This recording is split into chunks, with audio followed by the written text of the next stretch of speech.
Hi. So we're going to talk about some random shiz for a little while. What I wanted to cover a little bit of at the moment was, well, mainly just some normal things that I guess most people don't really talk about a whole lot. Normal to me anyway. Abnormal to a lot of folks. Um, Anyhow, let's see. What did I want to? Oh yeah, the fact that space is empty is something that I really want to put to rest. Okay, because it's not. It's not even a vacuum. Okay. No. No.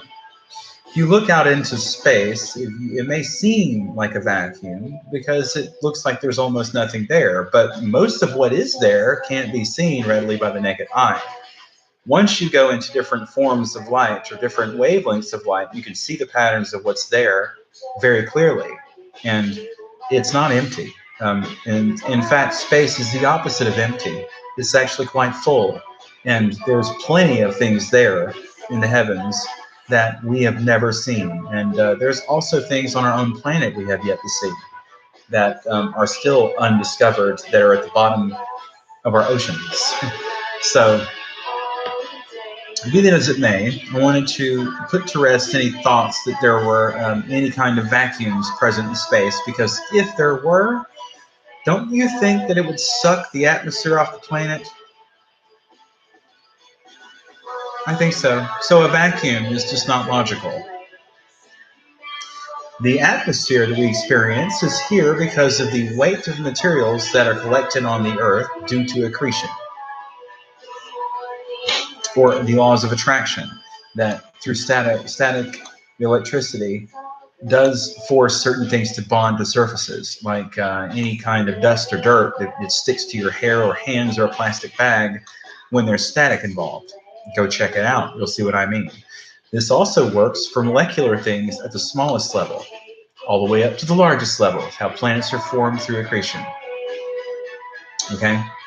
So the reason I say that this is true is because space itself is not a vacuum. It's a superfluid. And there is fluid in space that makes up 90% of the volume of space that is unseen or is so thin you can't witness it with your naked eye. You need to use microwave um, detection or some form of other sort of visible or camera that can take in different kinds of light. So like ultraviolet, infrared, microwaves, those things are all visible in space using certain apparatus. And you can see that space is not empty.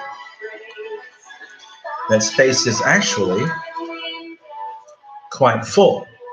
Now, majority of what space actually is a superfluid, and it is denser around parts where matter is present, where there's more what we call matter, stars and other planets. It's denser in those areas, but where there's a lot of heat or a pronounceable amount of heat, it is a little thinner than usual because most of the atmosphere that can collect on a certain planet or surface is already being sapped up by that planetary body within the immediate area, thus accretion.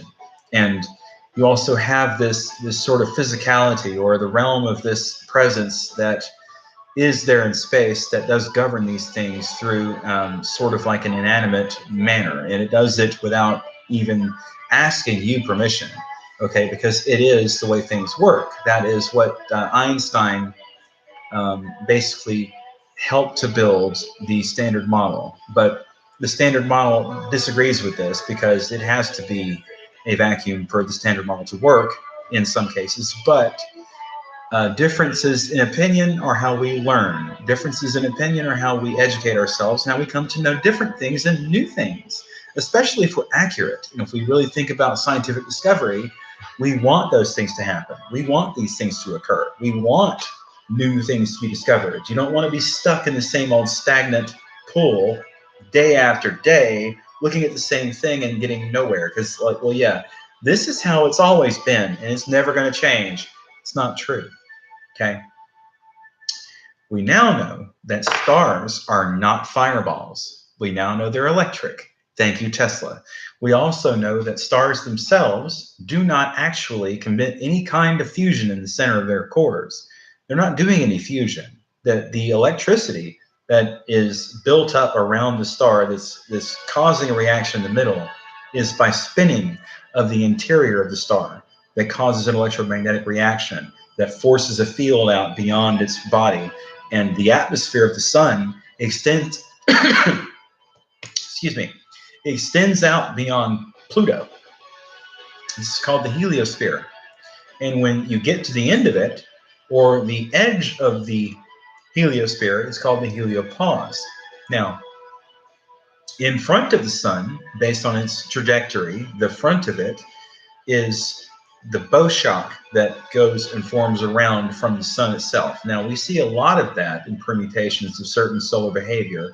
Depending on the time of the year, it can fluctuate from being detrimental to things here on Earth, like weather and electronics. We can get interference from radio waves and satellite communications and things like that could go down temporarily. And it also can render your electronics useless through EMP. And EMP, electromagnetic pulse, to be more definitive, can be disrupted or caused, actually, rather, can be caused, good Lord, I can't talk, by a solar mass ejection or a coronal mass ejection, termed as an SME or a CME. Or you can say solar mass ejection, same thing as coronal mass, because it comes from the outer edge of the sun, which is tentatively the hottest part of the atmosphere, or the brightest, whichever definition you want to carry with it. I don't believe that it's hot. I believe that it's bright, and that the light that is there bouncing around inside the sun causes it to get so hot as far as the light goes. Now, when you get close to the sun and you block out all the light, you block out also all the heat, because it is radiant energy, not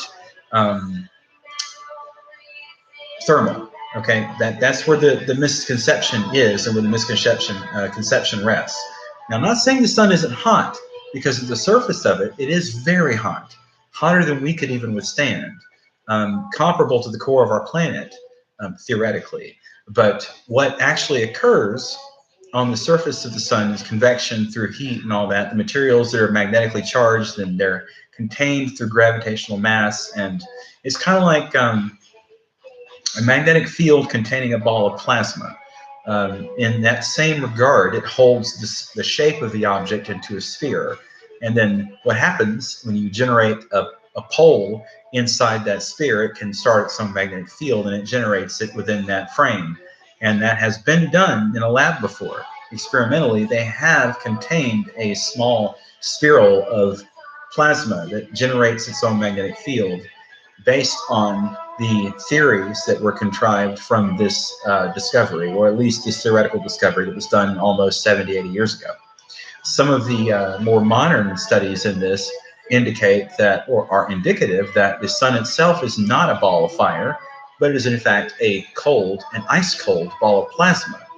But the light is what gives off all the heat, because in space, it is really, really friggin' cold. Just outside our atmosphere, just beyond the reaches of our atmosphere, it is unbelievably cold.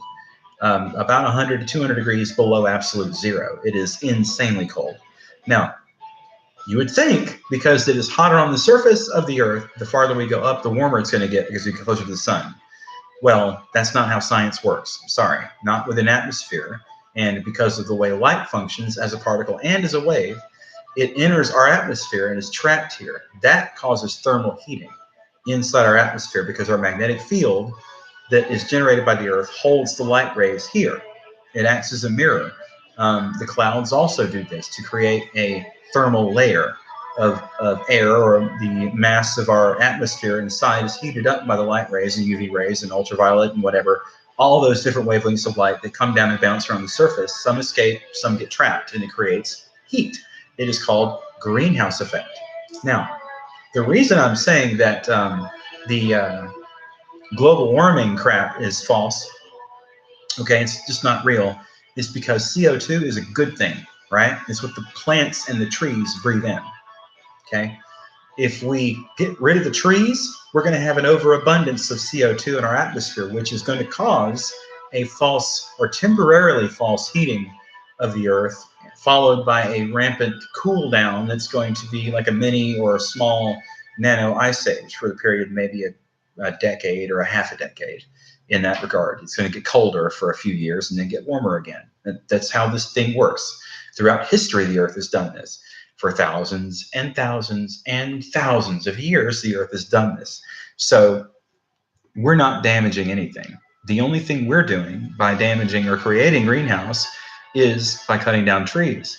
Now, if we plant more trees, then it will reverse itself. We will heal our atmosphere and our ozone by probably 30-50, I would say completely, if we plant trees now. And I mean cover the planet with trees. Plant a tree everywhere there's not a tree. Put a tree there. It's going to provide a lot more shade, provide a lot more blockage for wind, so hurricanes and tornadoes can't get as strong, and also create a buffer layer of the atmosphere that's going to be cooler at the surface, thus maintaining our temperature at a more comfortable level all throughout the summer. Because the reason it gets hotter and hotter every year is because we have less and less trees. Think, people. It's not hard to guess this. Now, I'm not being a tree hugger hippie here. I might sound like it, but God made this place perfect. The day he made it, it was perfect, okay? We cut down the trees. We caused the mess we're sitting in, and he doesn't interlope on free will. So he let you fall into your own pit so you know what you did wrong. Now that you know, plant more damn trees. That's the only thing you can do to combat global warming if you really are afraid of it, which is not the case. It's not going to happen. Global warming is not real, okay? This is a cycle that the Earth has been on for thousands and millions of years, since the beginning of time or the beginning of humanity. It's been doing this the whole time. It is a self-regulating sphere that does its own weather patterns all on its own without any interference from you. The only reason it's getting a little bit hotter here than normal and a little bit more violent every year as far as the weather goes, more than normal, is because of the falsified or temporary climate increase in the heat values or thermal layer of the Earth. Now, if you plant more trees, you can avoid this future. Not a difficult guess, and not a very difficult synopsis to make based on what's occurring now. So, just saying. Let's see, I think that's about all I wanted to cover. I know I wanted to talk about something else, but I can't remember what it was now. I guess that's why you shouldn't smoke weed, folks. Okay, thanks again for coming to see my video. My game is putting up new things all the time, different things. My name is Rayne. I do appreciate you coming here to watch. Thank you. Please like and subscribe to see more. And if you have any certain topics you want me to cover, please leave the suggestions in the comments below, and I'll do my best to meet everyone's request. Thanks so much for being here. Have a blessed one.